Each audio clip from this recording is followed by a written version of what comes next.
Hello, I'm Paul Ndiho. This is the Africa Innovation and Technology channel.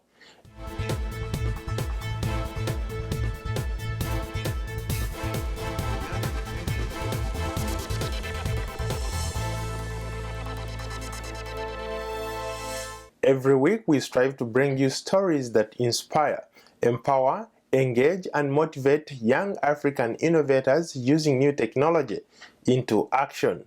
The internet in Africa is limited by a lower penetration rate when compared to the rest of the world. Measurable parameters such as the number of internet service provider subscriptions, overall number of hosts, internet exchange point traffic, and available bandwidth all indicate that Africa is way behind the digital divide. South Africa is arguably the only African country that has figures similar to those of Europe and North America. Kenya, on the other hand, is leading Sub-Saharan Africa in telecommunications and internet development. To understand Africa's digital opportunity, one has to look at the numbers. 6 of the 10 fastest growing economies are in Sub-Saharan Africa. Africa is the second biggest mobile market in the world. Smartphones outsell computers 4-1. In the last couple years, social media sites had a user growth rate of 165% in Africa, according to an ICT Works study. Technology analysts say that internet connectivity is spurring growth of many African economies. I recently talked to Betty Komar, ThoughtWorks Regional Managing Director for Africa, a global software company focused on software design and delivery. Why is technology and innovation very important to you or to Africa? Because it's going to change Africa. So technology can benefit every single industry, whether it's agriculture, whether it's financial services, whether it's healthcare, whether it's education. So technology can really impact positively all of those industries. You've had an opportunity to interact with young people across the continent through the kind of work that you do. What do you think is driving these young people to be innovative? I think for them, they really need to figure out a way to earn a living, to figure out what's next. I think that the traditional modes of employment are few and far between. And so they're actually just getting innovative and trying to find work and be creative. I think a lot of them really just want to make a difference and make a change. And so I think it's a number of things that are actually really driving them to do the creative things they do. How would you characterize your interaction with some of these young people? Oh, exciting. I mean, they have more energy than I have in like a week. So it's really exciting to kind of see the things they think up and they dream up. And I'm including people like girls at age 7 and the ideas that they come up with to kind of help their communities or to kind of share with each other. So yes, it's just amazing the energy and enthusiasm they have. I know you have a lot of people to talk to, but any final thoughts? Where is the future for Africa? Where are we going? We're going somewhere great. I don't know what it is. I can't predict. I think that we have to kind of watch it year by year. One of the things that I'm really excited about is more of us going back, because I think that's really going to change the direction of the continent and will speed up us getting to sort of the middle income economies that we're looking for. But investment in building the infrastructure to help meet the rising demand of faster and reliable broadband is still very slow. Streaming video or calling over the internet is sometimes taken for granted in the United States, but in most parts of Africa it has not been possible for slow and patchy internet services, relying heavily on limited and expensive satellite links. Technology is basically using sound through waves in the atmosphere, and that tends to be very slow when you are transmitting voice, video and data. This is what we call latency or the delay in the signals. But now we are moving over to fiber optic cable technology, which transmits at the speed of light. Now a new undersea fiber optic cable links West Africa to Europe and the rest of the world. Business analysts say the cable paves the way for a transformation in internet access and will enable service providers to offer cheaper and more reliable internet services. Welcome every improvement in the speed, because if you visit some other countries just as far as South Africa, the internet is quite faster. Participants from Bangalore, London and Johannesburg took part in the launch using the teleconferencing facilities not previously possible in Nigeria, hosted by the US router maker Cisco Systems, which is participating with Main One to develop applications for the Nigerian market. What we see for our customers is just a much better, faster, quicker broadband service to their mobile phones and to their laptops. And boy, this market is really crying out for it. There is a tremendous pent-up demand there, and I think this is the beginning of a new era, actually, in terms of broadband connectivity into Nigeria. In neighboring Togo, wireless internet is becoming more accessible with the introduction of USB modems, providing a faster internet connections.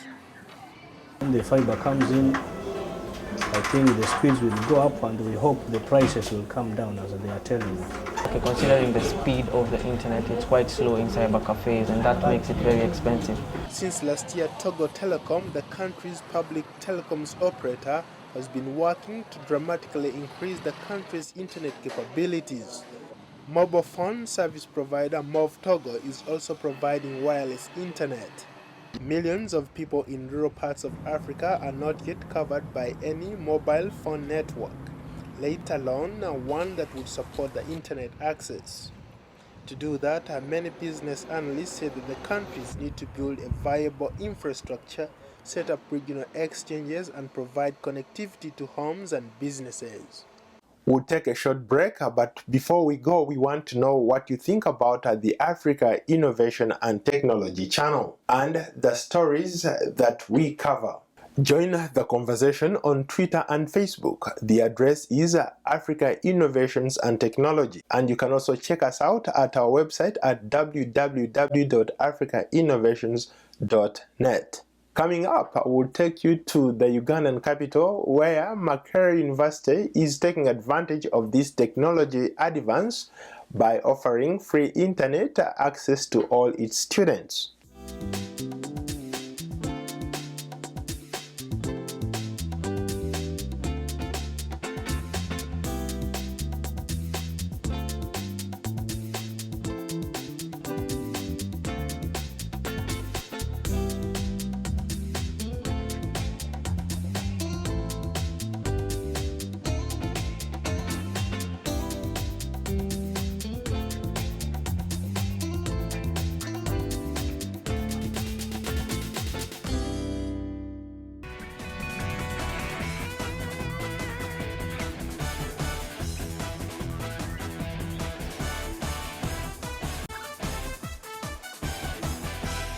Welcome back to the Africa Innovation and Technology channel, a show where we strive to bring you stories that inspire, empower, engage, and motivate young African innovators using new technology into action.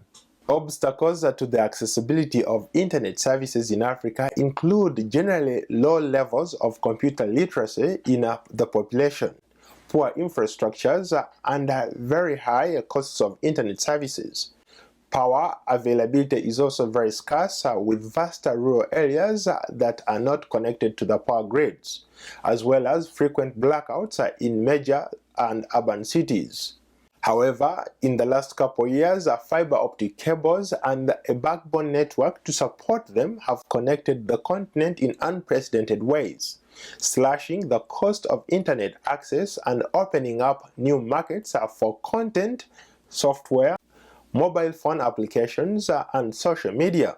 In the East African nation of Uganda, Makerere University is taking advantage of this technology advance by offering free internet access to all its students. In many parts of Africa, students are using desktop computers or personal laptops to do coursework and connect with friends on the social networking sites via the internet is not taken for granted. This computer lab at Makerere University in Kampala, Uganda, is arguably one of the biggest labs in the country. Hundreds, if not thousands, of students come here every day to search the web, to do their courseworks, and do so many other things that they can access online. Accessing high-speed internet in most parts of the country has not been possible because of slow and patchy services from providers that rely heavily on limited and very expensive satellite links. But in the last couple years, here the university decided to connect the entire campus. And now the students enjoy free wireless internet. Ochaya Kenneth is pursuing a bachelor's degree in information systems at Makere's School of Computing and Information Technology. He says the university's decision to connect the whole campus could not have come at a better time. They have decided to give for them this first floor where they can access easy wireless and use internet for working on their projects and also doing studies. This computer lab here has become a hotspot. On average, over 500 students at the university frequent the lab to surf the net because of the free service. They say that it's faster and that it's transforming their way of life and how they communicate with each other. I spoke with 3 software engineering students studying for a test. So most people come here to do their courseworks and assignments and also probably to finish up with their personal work. Come to discuss and complete coursework. The whole fact that you are allowed to talk, so you prefer reading from here than going to the library, you can discuss, you access something on the internet. Free internet also allows students to do a little bit of online business and check out what's happening on the social networking sites. Mostly I come in the computer lab especially to do my academic stuff, as in to make some research on my work, and secondly, to communicate with my friends on internet. I gain much from the internet here because most of the things are online. So at times I do some online businesses here. But not every student is excited about the free high-speed internet. Some students complain that the networks are too slow and that it takes them forever to log on because of the number of people using the service at any given time.